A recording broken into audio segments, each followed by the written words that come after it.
Mark, I've got a quick question for you from one of our members. It's from Megan in Australia. This is just a quick fire question. Could you offer, please, a program advice for her for building her horse's fitness under saddle for strength and endurance? So tips for a program. I won't give you a full program, but I think the biggest thing, strength and endurance. So all my leading rein work and everything we do is trying to get a horse to use its body better. So, turn correctly so it's using its hindquarter more, being more aware of its body, things like that. And that's I think, part of the strength building. It's like, mind you, we can get strong by being in a bad posture, but eventually you might do your back in, same with a horse. So getting it to use itself properly with its hindquarter underneath it, So the way I sort of build good conformation and strengthen that good conformation is how I turn the horse, so a good back up, a good turn, like back up, step over to turn, look into the turn softly, a nice hindquarter yield. Like if you're just looking at the basics, where the horse lifts its wither, steps its hind feet underneath nicely to do a nice hindquarter yield. A bad hindquarter yield would be dump all its weight on the front, jam down that inside front foot and roll the hip out and spread its hind feet out while it's doing it. So just a basic good hindquarter yield in hand, under saddle, a good turn around, like where a horse can rock back, step over, just turn in a way that it's using its hindquarters underneath it. That's really important. So, and then in between, when you're working your horse, if you let your horse go out on a loose rein for too long, ends up on the forehand. So if it's a horse that sort of ends up on its forehand all the time, you might tend to want to pick it up a little bit, step it over, walk for a little bit, pick it up, step it over. But the biggest thing for good strength and endurance is walking is a great thing to start off with horses, as long as you're not just letting them get like the biggest thing is don't let your horses get tired when they're just sort of compensating in a bad way, poor posture, things like that. And I know a lot of people years ago when I was doing a lot of endurance horses, that trained endurance horses, the people who took it really seriously did a lot of walking on their young horses.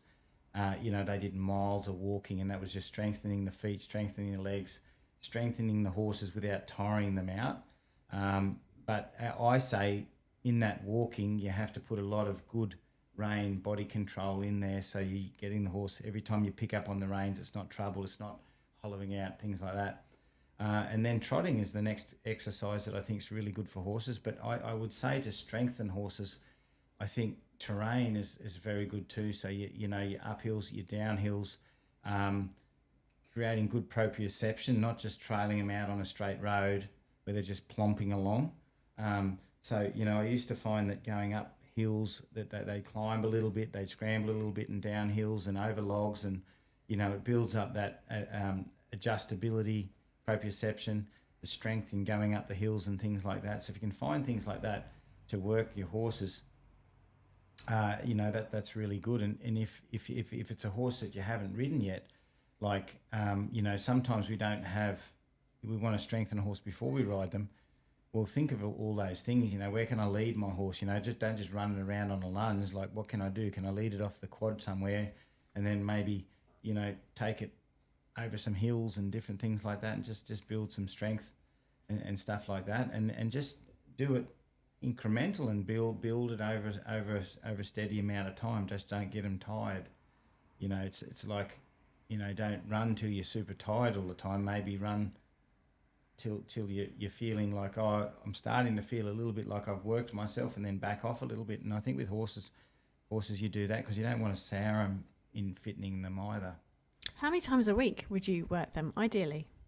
Oh, well, it depends on how much time you got. Like, I know the people that used to get serious, they were starting to train them 5 times a week. But I think if you could work a horse 3 times a week, 4 times a week, just to do some stuff, that's a good start.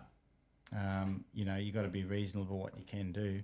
But as I say, I think like I was having a conversation about something the other day, and what age to start a horse, and I said, well, how has your horse just sat in a 1 acre paddock and just drank from the trough and stood in the stable and that's all it's done? And or is it been a horse so that a 2-year-old horse might have been running on 5,000 acres of hilly country, with a big mob, and that horse has got good bone density, its feet are strong, everything's strong and fit, because of the work that it's done for the last 2 years, natural organic work, whereas the other 2-year-old has sat in a 1 acre paddock. It's almost like someone who's just sat on the couch and then says, okay, now you're going to be started. So I know the growth plates, the last ones don't set till they're over 6, but you've got to look at also the environmental strengthening that's happened to a lot of horses. And if you don't have that, I guess that's why people buy walkers and stuff like that, to give their horses that